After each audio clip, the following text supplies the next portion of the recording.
Estamos começando mais um programa Saúde é Tudo aqui pela sua TV União. Hoje nós vamos falar sobre próstata, já que nós estamos no mês comemorativo para se fazer a prevenção do câncer de próstata. A próstata é uma glândula exócrita que faz parte do sistema genital masculino. A próstata difere consideravelmente entre espécies, que é anatômica, química e fisiologicamente. A função da próstata humana é produzir e armazenar um fluido incolor e ligeiramente alcalino, pH 7,29, que constitui 10 a 30% do volume do fluido seminal, que juntamente com os espermatozoides constitui o sêmen.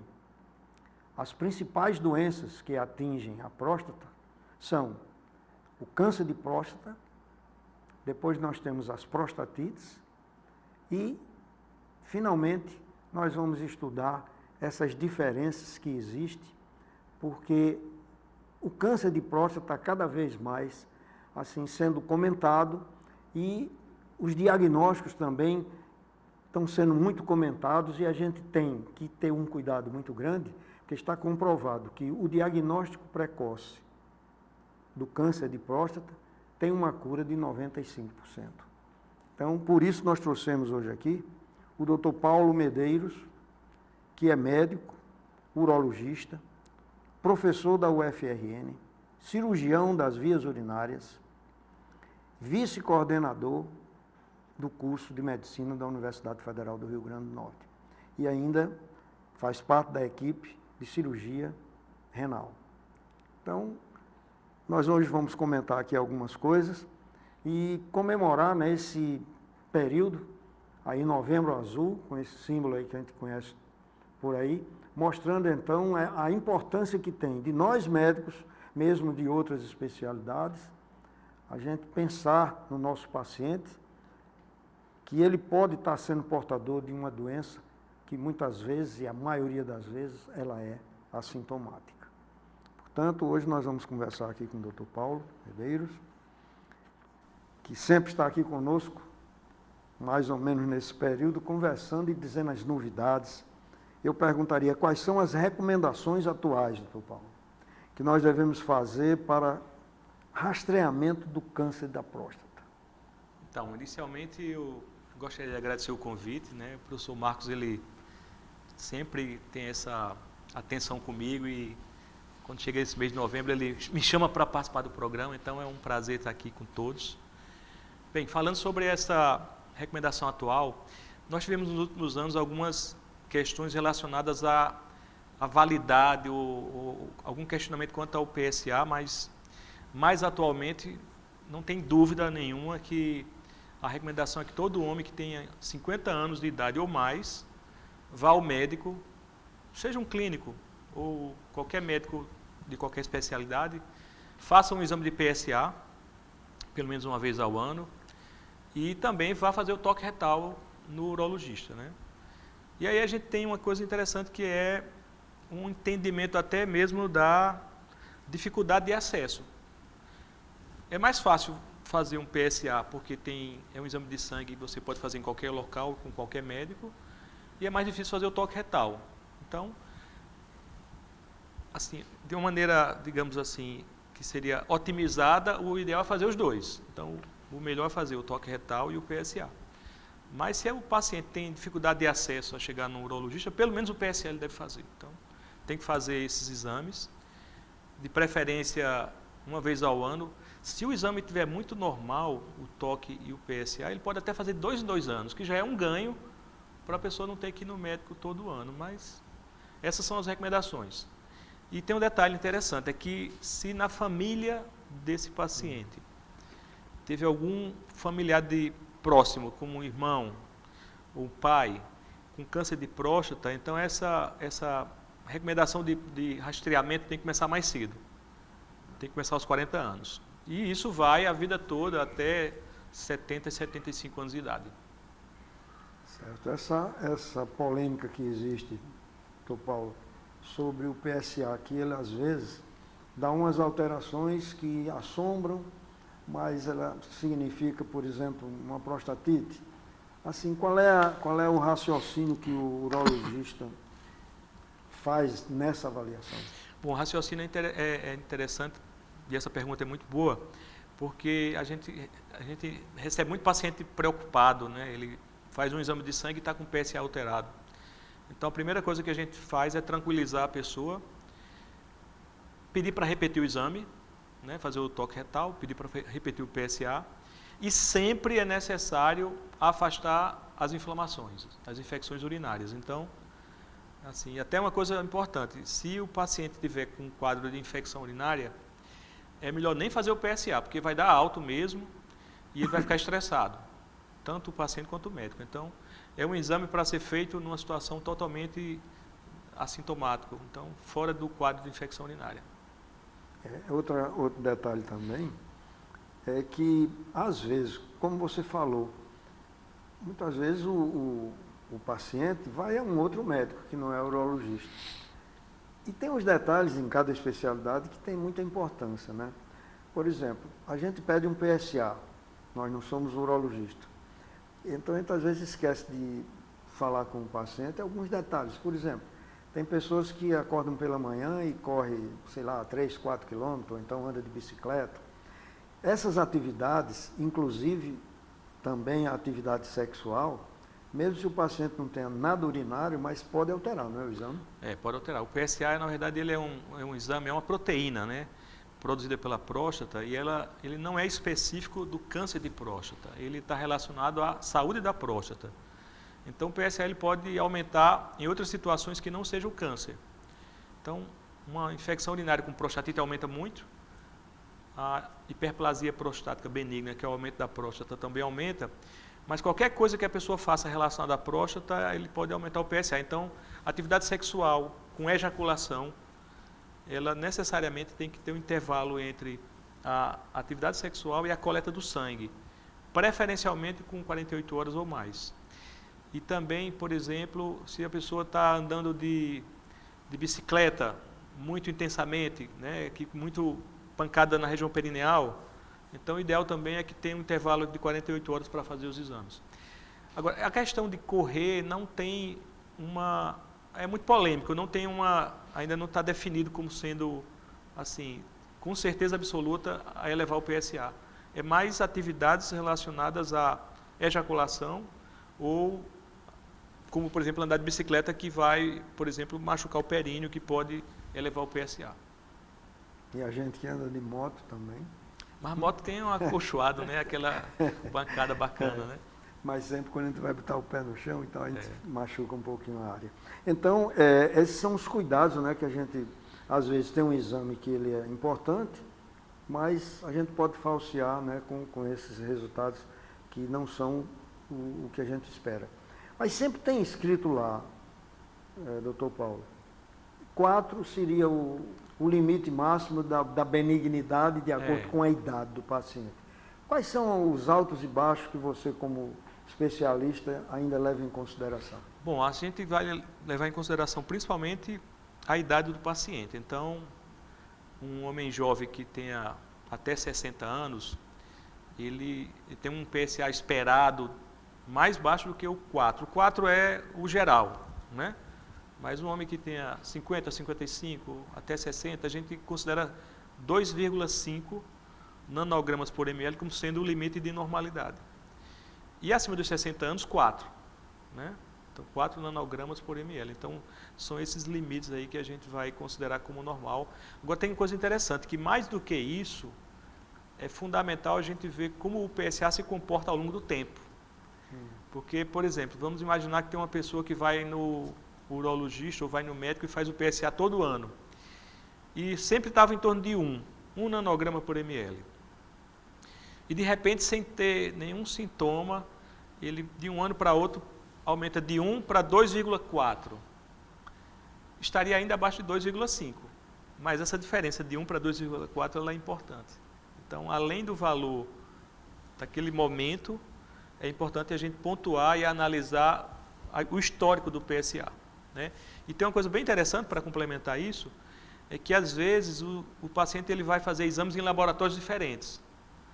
Então, a própria metodologia que o laboratório utiliza para fazer o exame pode mudar um pouco. Então, o ideal é que a gente só compare exames no mesmo laboratório. Outra coisa também que não é do especialista, o médico pede o PSA normalmente, mas vocês pedem o PSA total e livre. E o livre. Como entender esses dois? Porque às vezes o PSA total está até num limite bom, mas o livre chama atenção por causa...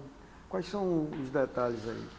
Se dá para a gente... Bom, basicamente o que acontece é que foram feitos trabalhos que avaliaram a medida do PSA e descobriram que o PSA, na verdade, ele é uma proteína que está no sangue, às vezes ligada a outras proteínas, ou então está de uma forma livre no plasma, não é?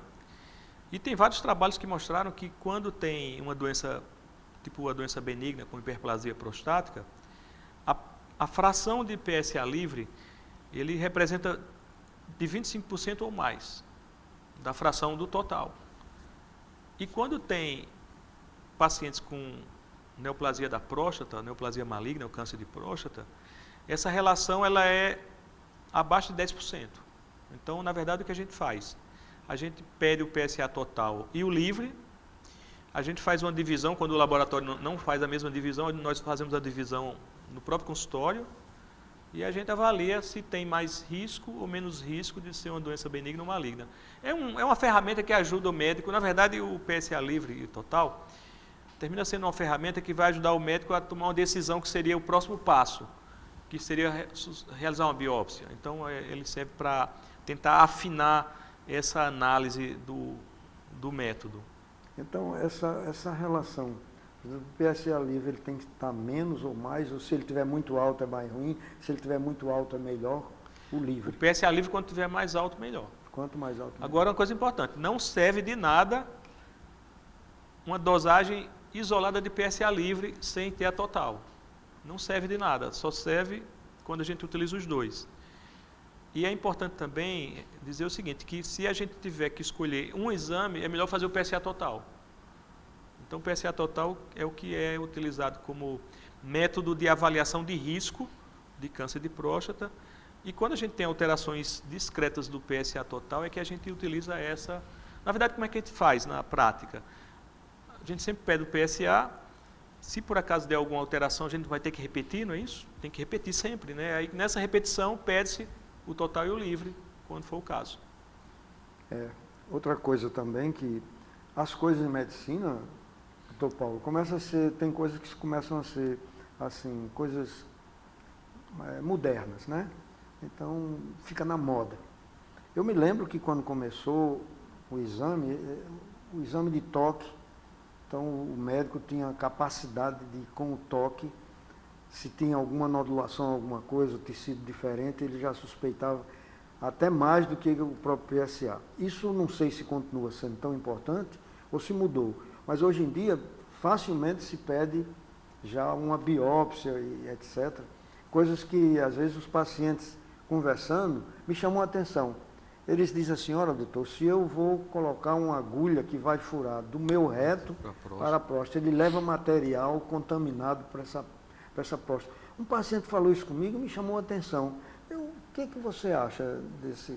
Realmente é um exame que você vai procurar fazer um exame que vai dizer se tem tecido maligno ali naquela, mas tem essa possibilidade também, né? É verdade. Então, na verdade, o que acontece? Na prática clínica do urologista, a gente vai atender o paciente, vai fazer o toque retal e vai dosar o PSA, né?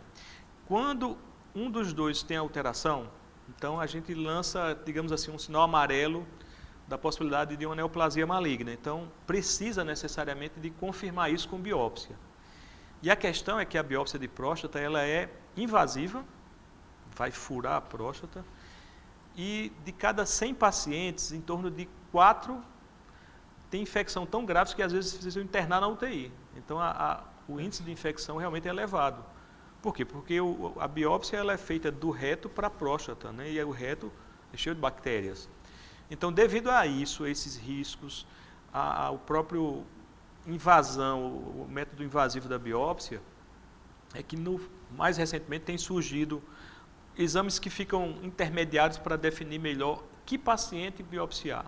Então, nos últimos 2 anos, vários trabalhos foram publicados, principalmente na Inglaterra, mostrando que numa situação dessa, onde você tem um paciente com alteração do PSA, por exemplo, e o médico ele é orientado a fazer uma biópsia, então, se ele fizer uma ressonância da próstata antes, ele pode não fazer a biópsia em alguns casos, em torno de 20% dos casos, a ressonância sendo normal, a biópsia pode ser evitada.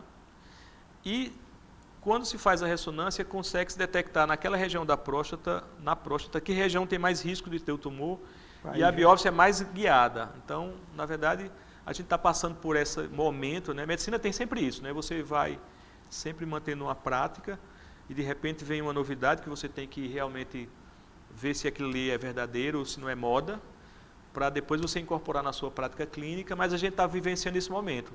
Possivelmente a gente, cada vez mais, vai fazer antes da biópsia uma ressonância para tentar evitar biópsias desnecessárias e para aumentar a acurácia do método biopsiando exatamente a região necessária. Então, é uma novidade que está surgindo e realmente todos os urologistas hoje em dia já fazem mais ou menos assim, eles já pedem uma ressonância antes de... Lógico que não se faz ressonância para todo mundo, só naqueles casos que está indicado biópsia para se fazer. E a tomografia nesse caso não? Né? Não, a tomografia não. Tem que ser mostra nada. Inclusive, não é uma ressonância normal, né? É uma ressonância chamada multiparamétrica. Ele faz, o radiologista que faz o exame, ele vai avaliar perfusão, difusão. Então, é um exame demorado um pouco, 40 minutos. Então, inclusive, assim, é um exame que às vezes a gente tem que conversar com o paciente para explicar para ele, às vezes, que para fazer esse exame ele tem que ser aquela pessoa que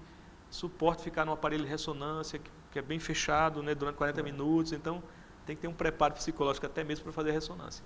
Mas, com certeza, é um método que vai trazer informações que vai melhorar o diagnóstico e a gente vai conseguir evitar biópsias desnecessárias. Outra coisa, Paulo, que essa aqui não é nem pergunta de paciente, nem nada, é um pensamento meu. Por que vocês, urologistas, não vão pela própria uretra, como pra vocês biopsiar? fazem aquela limpeza interior, que é tão maravilhosa para aquelas pessoas que têm a hiperplasia benigna da próstata e ficam sem poder urinar? Vocês vão lá, simplesmente fazem aquela ajeitada lá por dentro, o cara volta ao normal. Não, por ali não poderia se fazer uma pesquisa se tem ou não células cancerosas? Então, isso aí é a ressecção endoscópica da próstata, ou RTU de próstata, né? Na verdade, seria um racional de a gente dizer assim, se eu tenho uma suspeita de neoplasia, eu posso, em vez de fazer a biópsia por via transretal, fazer por via transuretral. Mas tem um detalhe que termina dificultando, que basicamente é o seguinte, o câncer de próstata, geralmente ele surge na periferia da próstata. E a uretra está na área interna ou central. Então, se a gente for biopsiar pela uretra, você às vezes não consegue chegar no tumor. Agora, não é muito difundido isso, não se faz em muitos lugares, que para diminuir o risco de infecção, se faz a biópsia pelo períneo, em vez de fazer pelo reto. Só que é mais doloroso, porque a pele tem mais receptores para dor, e necessariamente você tem que fazer uma anestesia mesmo, para fazer tipo uma raquianestesia. Então, não se faz sempre, aqui em Natal ninguém faz esse tipo de biópsia, só em São Paulo, mas é uma alternativa naqueles pacientes que têm risco grande de infecção, ou que já tiveram infecção e tem um maior temor de ter uma nova infecção durante uma biópsia, então pode-se fazer a biópsia por via transperineal. A transuretral não dá por causa dessa diferença de localização. A doença prostática, câncer, é na periferia da próstata, e por via transuretral a gente está entrando no meio da próstata, né, na área central. Outra coisa também que isso aí é uma dúvida minha, né? A gente que é médico, às vezes a gente fica raciocinando coisas de outras especialidades. Eu estava vendo, por exemplo, em próstata, a gente simplifica assim as doenças simplifica, mas são coisas bem complicadas. É câncer de próstata, prostatite e hiperplasia benigna. Quando a gente olha para o olho, rapaz, são incontáveis, né? Milhões de doenças que o olho pode ter, né? Então a próstata tem 3 coisinhas, mas são 3 coisinhas que requer muito trabalho, muita pesquisa, né? Eu penso muito assim, essa biópsia, né, me causa muita pergunta. Justamente é na periferia que a gente encontra isso. Mas, na realidade, quando se faz essa biópsia pelo reto, só se pega uma banda da próstata, quer dizer, há outras. Se o câncer não estiver naquele local, se estiver na outra, também vai dar negativo. Isso é interessante porque é aí que entra o valor da ressonância. Porque na hora que um paciente tem uma alteração que o médico suspeita de um tumor e ele solicita uma ressonância, então a ressonância vai falar para o médico que vai fazer a biópsia exatamente assim, biopsie aquele local, que às vezes, você mesmo falou, a gente não pode imaginar que sejam somente 3 doenças e que o tumor só está na periferia. Às vezes o tumor está em uma região anterior. E se fizer uma biópsia que seja a natural, a usual, a padrão, pode não pegar. Então é por isso que a ressonância ela vem ajudando, porque ela vai falar para o médico, no caso o radiologista, olha, a biópsia tem que ser em tal área, no quadrante superior esquerdo, por exemplo, e tem que levar a agulha lá. Então a gente está agora fazendo uma biópsia guiada, diferentemente de uma biópsia que é, digamos assim, aleatória, né? E já aqui em Natal se faz essa ressonância? Aqui em Natal se faz essa ressonância. Qualquer clínica de imagem já faz essa ressonância e, inclusive, se faz o que a gente chama de biópsia guiada pela ressonância, quando ele faz uma avaliação de localização e o próprio médico vai lá naquele local que está alterado e biopsia. Muito bem. Nós estamos falando hoje sobre doenças da próstata, no mês que se comemora, né, o estudo maior e atenção para o câncer de próstata. Estamos aqui com o Dr. Paulo Medeiros, que está nos orientando em muita coisa, e coisas que nós médicos também nem sabemos, e que é importante para você, que é o telespectador do nosso programa, fique avisado e leve em consideração o exame, né? Não vai esperar sentir as coisas. É preferível você fazer seu exame periódico e ficar tranquilo. E se, por acaso, der positivo algum desse exame, quando é inicial, pelo menos as estatísticas, né, doutor Paulo, fala que o índice de cura é muito com bom. certeza. O princípio é da doença oncológica, né? Toda neoplasia, quanto menor, mais fácil tratar e maiores os índices de cura. Então é por isso que a gente tem todo esse trabalho de orientação, de conversa com a população, de participar de programas como esse, de ensinar isso aos médicos na faculdade, que mais vale é a prevenção no caso da detecção precoce. Uma doença que ela é detectada no começo, além de ser mais fácil tratar, ainda tem mais cura no tratamento, né? Muito bem, nós vamos fazer um intervalo no primeiro bloco e voltaremos dentro de 1 minuto, prosseguindo com esses ensinamentos sobre próstata.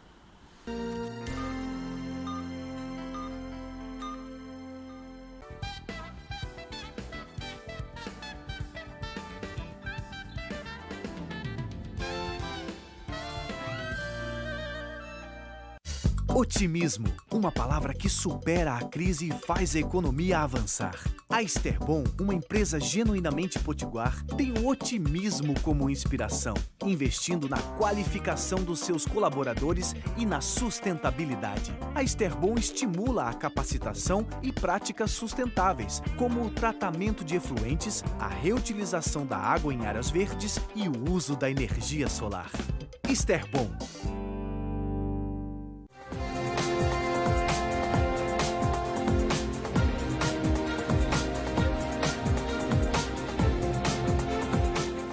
Hotel Oasis, localizado na cidade de Açu, recebe hóspedes de toda a região do Vale, também de outras regiões e estados, por possuir ótimas instalações, café da manhã, área de lazer e com o precinho que você procura. Precisando se hospedar? Essa é uma grande dica. Hotel Oasis, tudo para o seu conforto.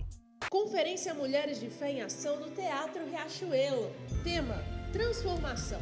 com as preletoras Natália Belo, Gabriela Lopes, cantora Lu Alone e as missionárias Aninha Figueiredo, Sandra Gama e todas as mulheres de fé, dia 7 de dezembro, no Teatro Riachuelo, às 14 horas. Adquira seu ingresso no Teatro Riachuelo. Informações 99820-2621. Participe! Viva esse momento de fé!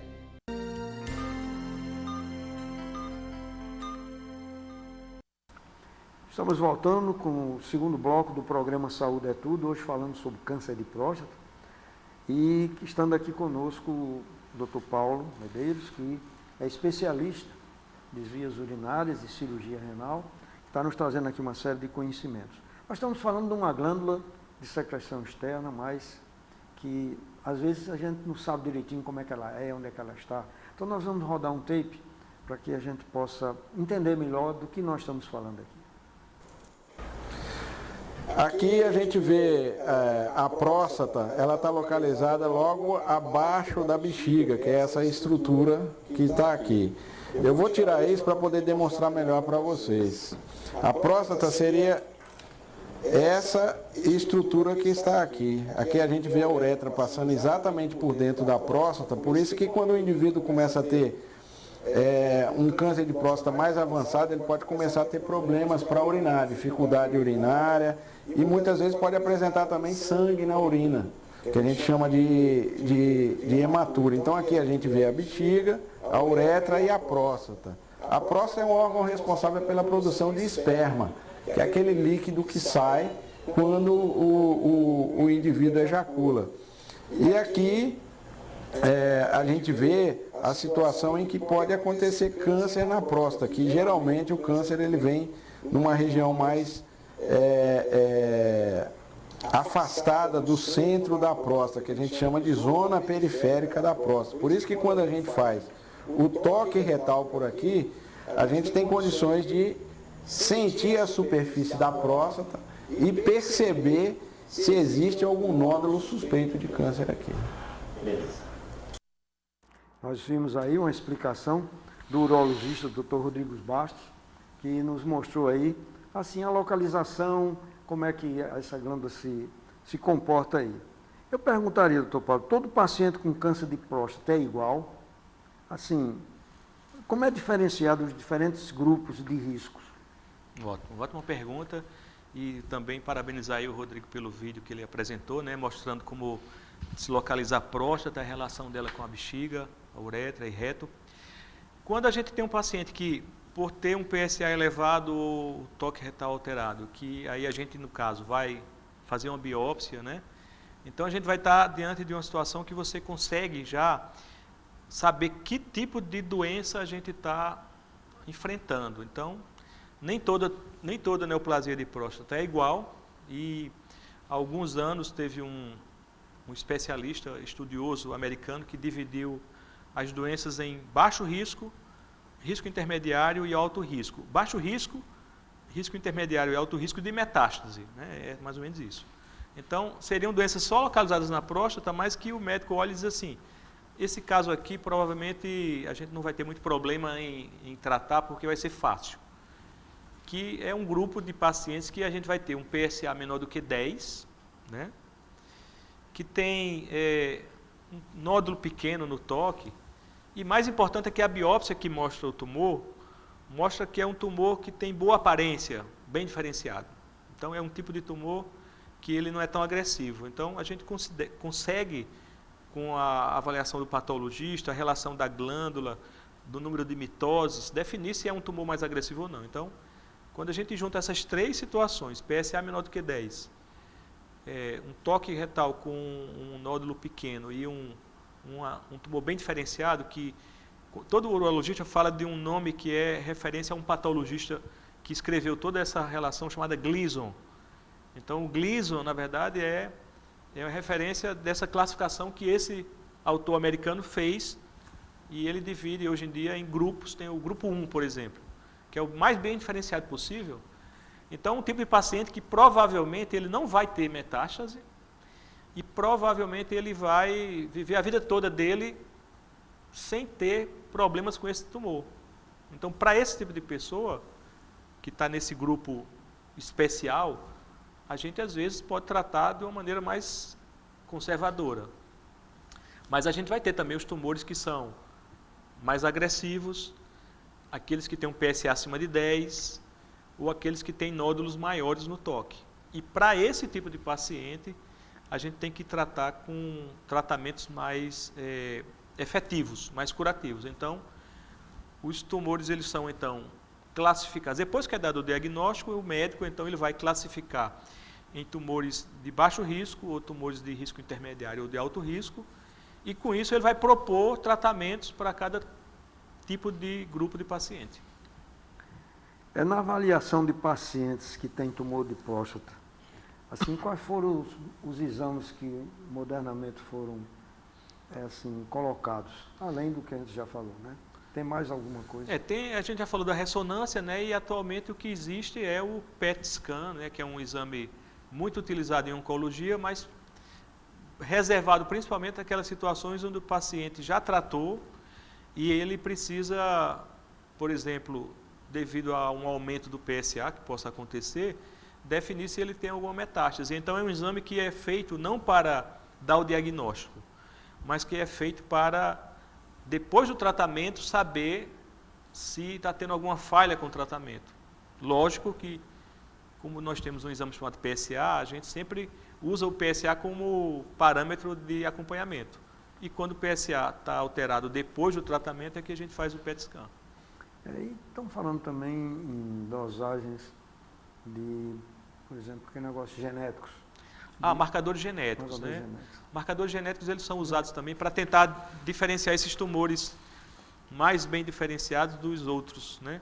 Porque o que acontece é que, por mais que a medicina venha evoluindo, você não tem certeza das coisas em 100% das vezes. Então, essa divisão de tumor bem diferenciado, baixo risco, intermediário e alto, tem uma acurácia, um acerto de 70%. Então, a gente pode estar falhando em 30%. E para tentar diferenciar ou ajudar o médico a tomar uma decisão melhor, então tem testes genéticos também que são feitos, né?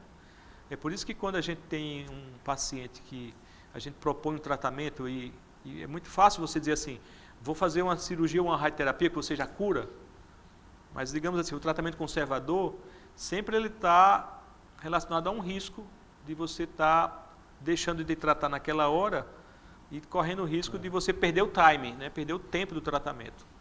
Então esse risco existe, ele é em torno de 25%, 30%, e para a gente ter mais certeza e esse risco diminuir, a gente pode usar em alguns casos esses marcadores genéticos. Eles já estão em voga?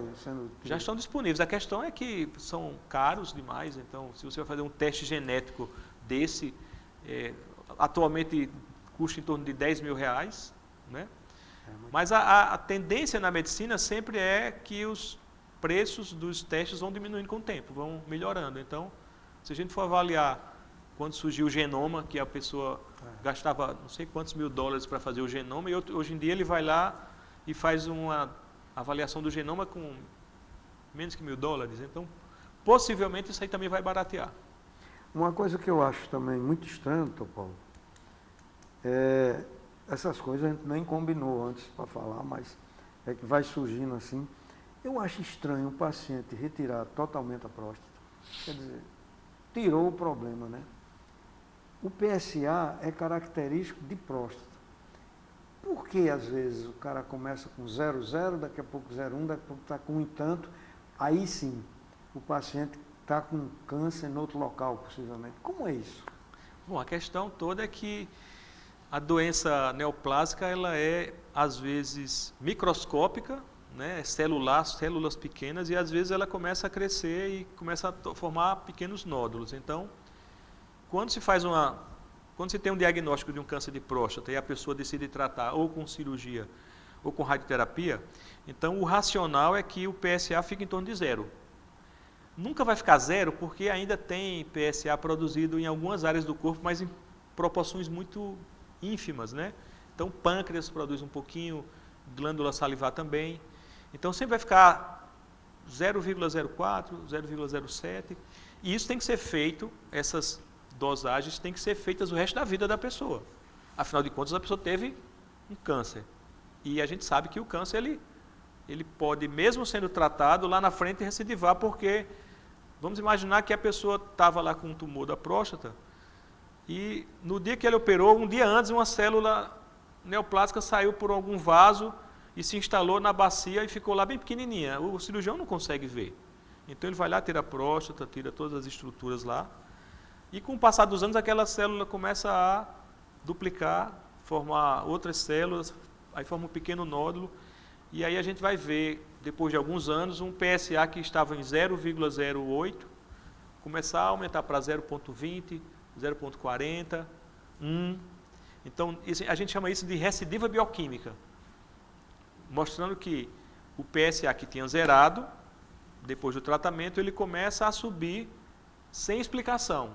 Então, a recidiva bioquímica significa que tem alguma célula que estava relacionada à próstata, dentro do organismo daquele paciente, que começou a produzir o PSA e ele foi detectável no sangue.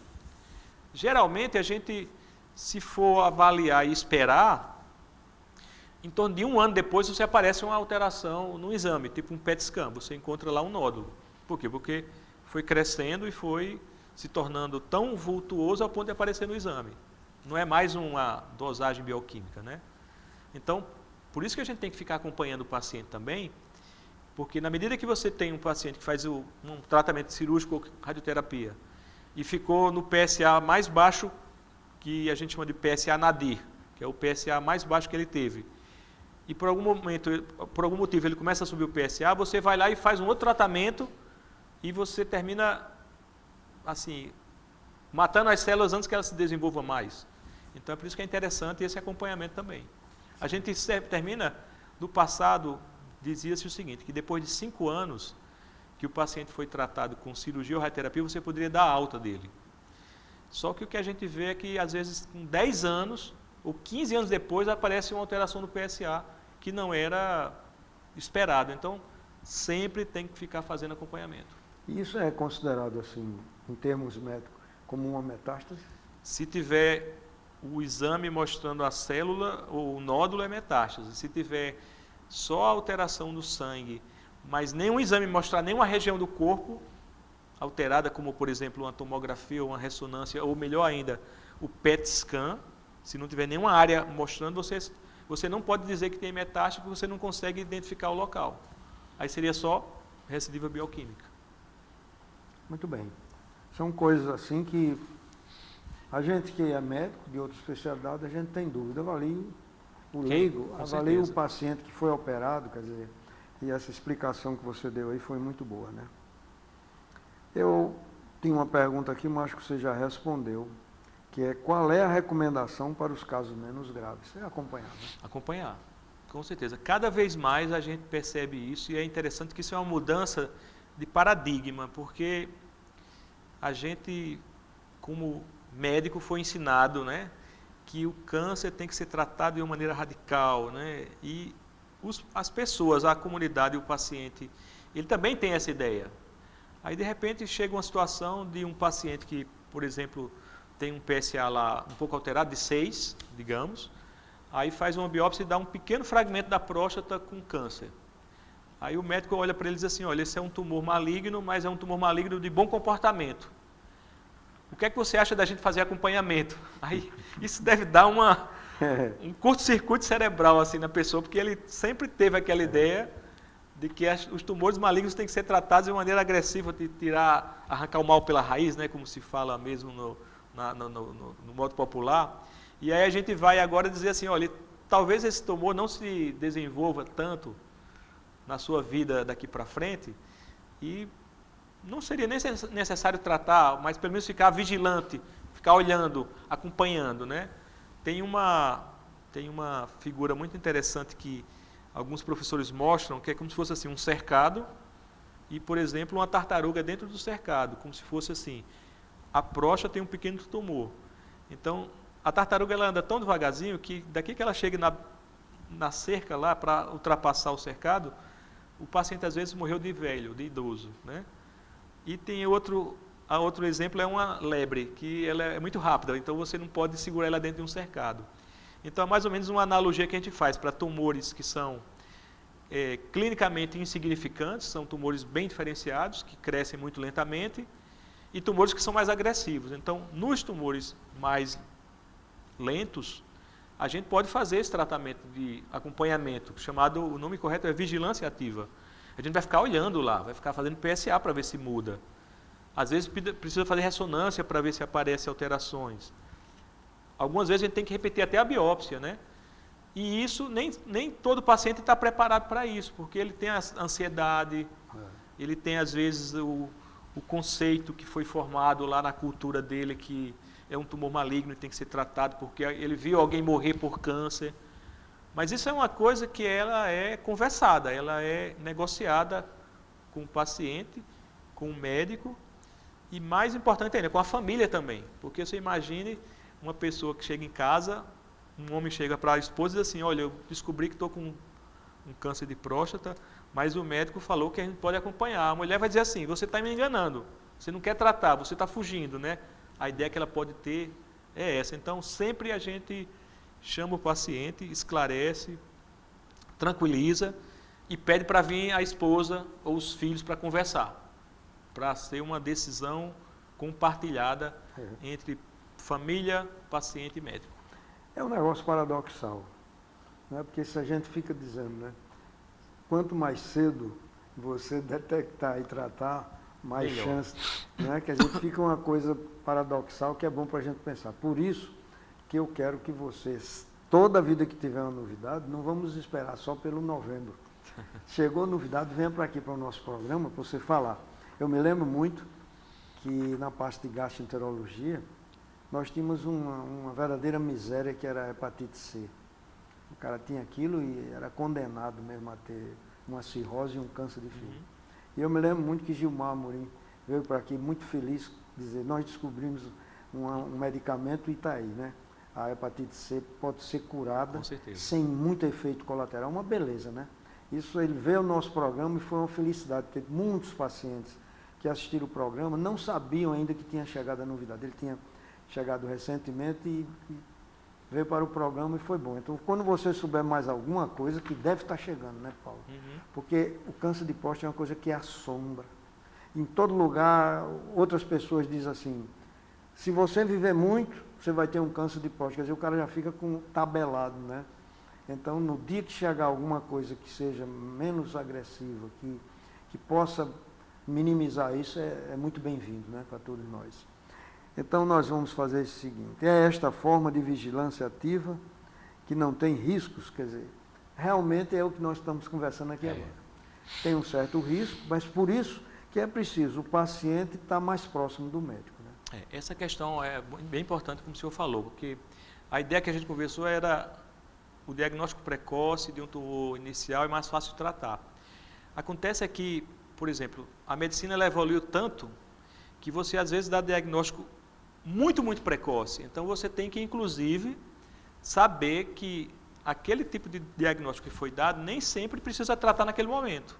Então você pode acompanhar e tratar lá na frente. Então, essa é uma questão que é importante para, inclusive, precisa do paciente ter esse entendimento também. Que ele, por exemplo, essa questão da vigilância ativa, a gente é bem diferente eu, por exemplo, ter um paciente que tenha 65 ou 70 anos. Aí ele faz o diagnóstico de um tumor pouco agressivo e a gente vai dizer para ele, olha, possivelmente esse tumor ele vai crescer tão lentamente que talvez o senhor até venha a falecer de uma outra doença, né? Mas vamos imaginar isso num paciente de 50 anos.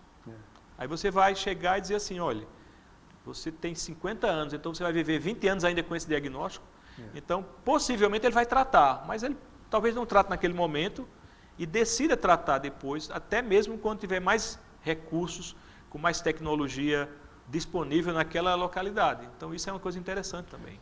É isso que você falou aí, quase que responde assim às dúvidas que eu joguei aqui agora, né? Primeiro, a gente não via muito pessoal morrer de câncer de próstata, porque eles estavam com um câncer lá dentro e morria de outra coisa, porque se morria mais cedo.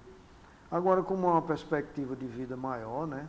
Então, mais cuidados com o diagnóstico, e se for muito precoce, aí teria mais indicação cirúrgica do que no paciente com mais idade. A gente tem até quando eu dou aula na universidade, eu sempre falo assim para os alunos, antigamente, o objetivo do médico era dar o diagnóstico de um câncer de próstata.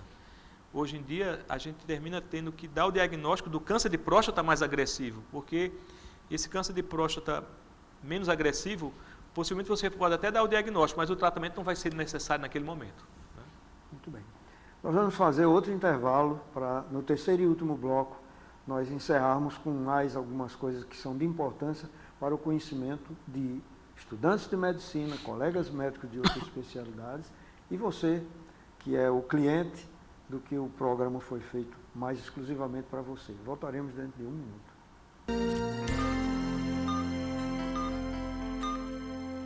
Conferência Mulheres de Fé em Ação no Teatro Riachuelo. Tema: Transformação. Com as preletoras Natália Belo, Gabriela Lopes, cantora Lu Alone e as missionárias Aninha Figueiredo, Sandra Gama e todas as mulheres de fé. Dia 7 de dezembro, no Teatro Riachuelo, às 14 horas. Adquira seu ingresso no Teatro Riachuelo. Informações 99820-2621. Participe! Viva esse momento de fé! O que já é muito bom, ficou ainda melhor. Então vem pra internet fibra ótica da Cabo Telecom. Com a Cabo Fiber você tem ultra velocidades de download e a melhor e maior taxa de upload da cidade. Além de suporte técnico especializado, atendimento domiciliar em até 3 horas e estrutura totalmente ótica. Ligue 2010-2010 e venha pra internet fibra ótica da Cabo Telecom. Cabo Fiber, o que já é muito bom, ficou ainda melhor.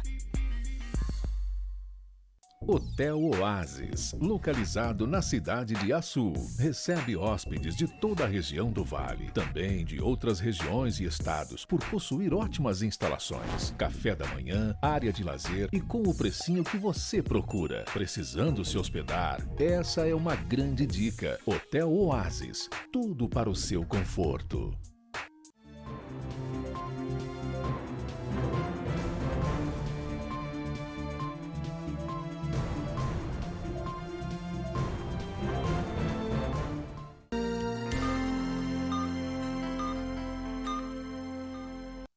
Estamos voltando com o terceiro e último bloco do programa Saúde é Tudo, hoje falando sobre câncer de próstata. E estamos aqui com um especialista, que é o Dr. Paulo Medeiros, que é médico urologista, professor da UFRN, cirurgião das vias urinárias e renal. E nós estamos então aqui concluindo nesse terceiro e último bloco e mostrando também a vocês, que vocês estão vendo aí embaixo, anotem isso aí. Com esse esquema que tem aí, vocês podem entrar na internet e assistir todos os nossos programas. É só seguir o que está escrito aí e facilmente você vai chegar lá na lista, que é playlist e o nome Saúde é Tudo, quando você entra no YouTube. Então você pode assistir todos os nossos programas confortavelmente, na hora que você quiser. Porque os nossos programas sempre são nas quintas-feiras, às 21h30, e aos domingos, às 11h30. Às vezes você, por qualquer motivo, não pode estar presente, você poderá assistir através entrando aí no YouTube e TV União de Natal, playlist, Saúde é Tudo, você tem listado todos os nossos programas. Vamos ver mais um tape que vai nos orientar sobre essa próstata que às vezes nos traz tantos problemas.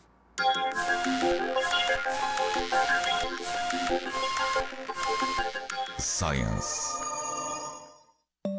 Investigadores suecos conceberam uma nova forma de detectar o cancro da próstata mais eficaz do que o PSA, o marcador tumoral usado na maioria dos países. Os resultados do estudo foram publicados na revista The Lancet Oncology. Os cientistas testaram o método em 60.000 homens, o que permitiu detectar precocemente os tumores mais agressivos. Hans Gustafsson foi um dos voluntários submetidos ao novo teste.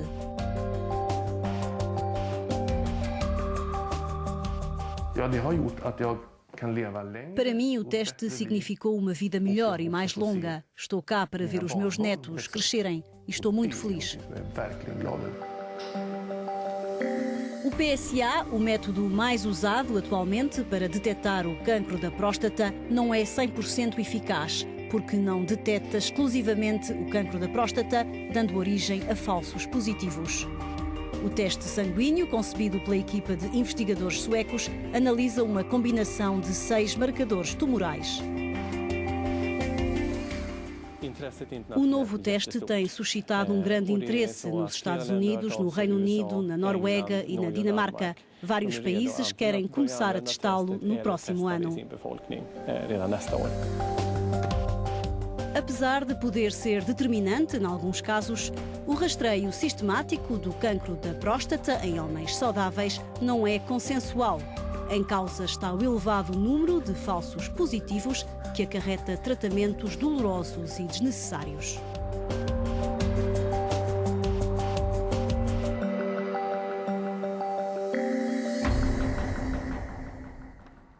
É isso aí, a pesquisa continua em todo o mundo, mas o atual é isso que nós estamos ainda conversando por aqui.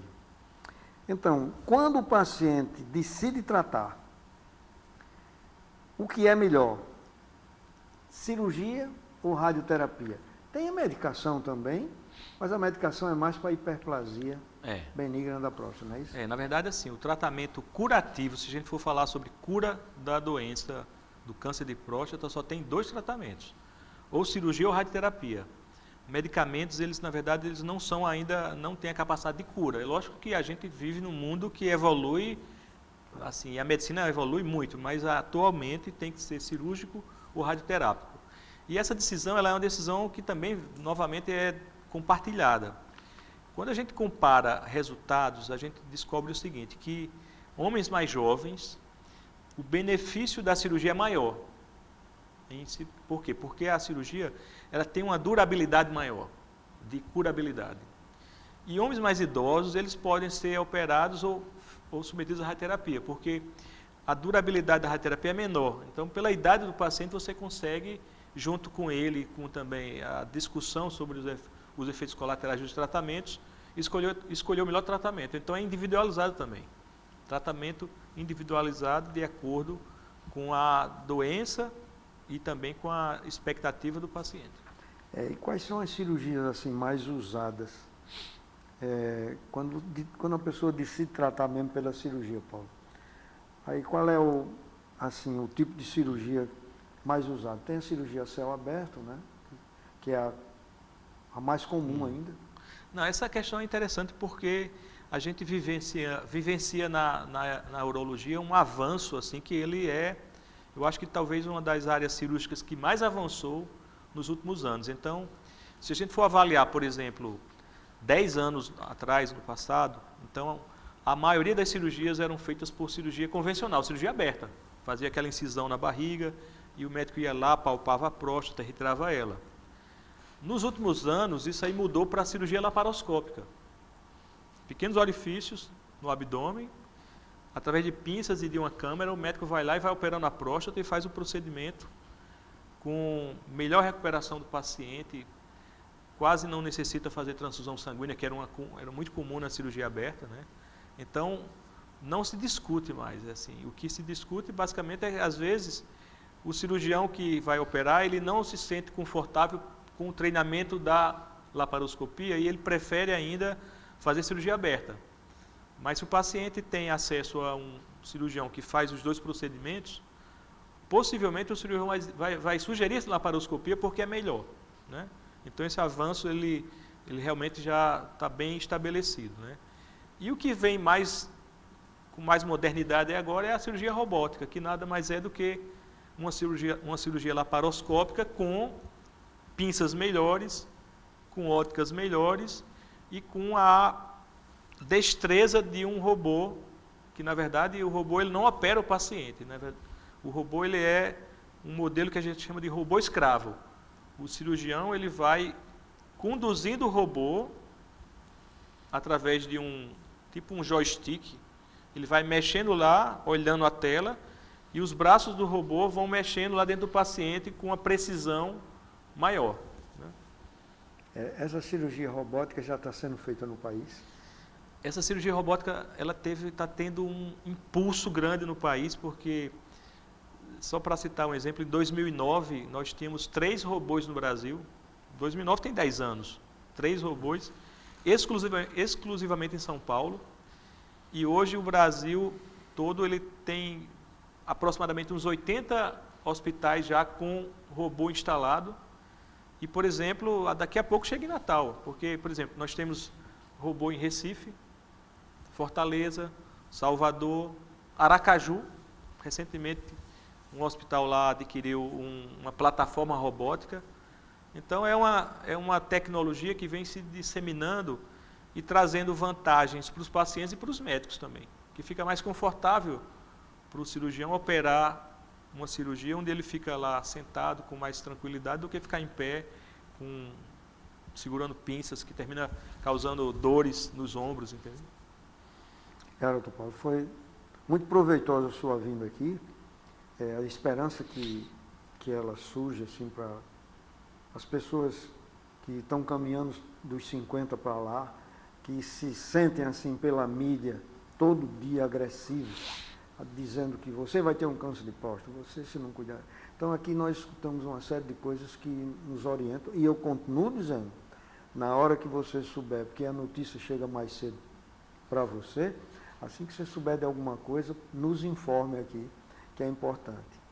Estamos quase terminando o programa. Eu gostaria que você nos dissesse um pouco assim do seu trabalho, do seu entusiasmo pela urologia, como é que você se sente com tudo isso, né? E como professor, quais são as esperanças que você sente assim nos jovens que estão chegando aí? Bom, inicialmente eu gostaria de agradecer o convite e realmente me comprometo a vir aqui na hora que nós tivermos novidades, né? Como profissional da urologia, eu digo que a gente termina vivenciando. Eu, particularmente, por ter me formado na década de 90 e estar atuando hoje em dia, eu vivenciei um avanço tão grande na urologia que quando eu olho para trás eu fico assim espantado como que eu fazia as coisas lá, com cirurgias abertas, por exemplo, e hoje em dia com cirurgias que a gente chama de minimamente invasivas, né? E a gente percebe esse encantamento com essa geração nova de profissionais que vem surgindo. Aqui em Natal nós temos uma residência médica lá no Hospital Universitário, formamos urologistas e eles chegam lá com essa vontade de aprender e saem excelentes profissionais para trabalhar para toda a nossa comunidade. E, para finalizar, gostaria de deixar um conselho para os homens, né? Então, para ter uma vida saudável, com uma boa alimentação, fazendo exercício físico regularmente e, após os 50 anos, procurar o médico pelo menos uma vez ao ano, que faça o PSA. Se tivesse condições, faça o PSA e o toque retal numa consulta com o urologista, e aí você vai tendo a possibilidade de, se diagnosticar uma doença, escolher o melhor tratamento e ter uma vida saudável durante uma longevidade que a gente cada vez mais vai vendo aumentando no nosso país. Obrigado, professor. Muito obrigado, doutor Paulo, pela sua presença aqui, a sua facilidade de expressão, que mostra os conhecimentos que você tem na área médica e na sua especialidade. Muito obrigado mesmo. E vocês, até o próximo programa.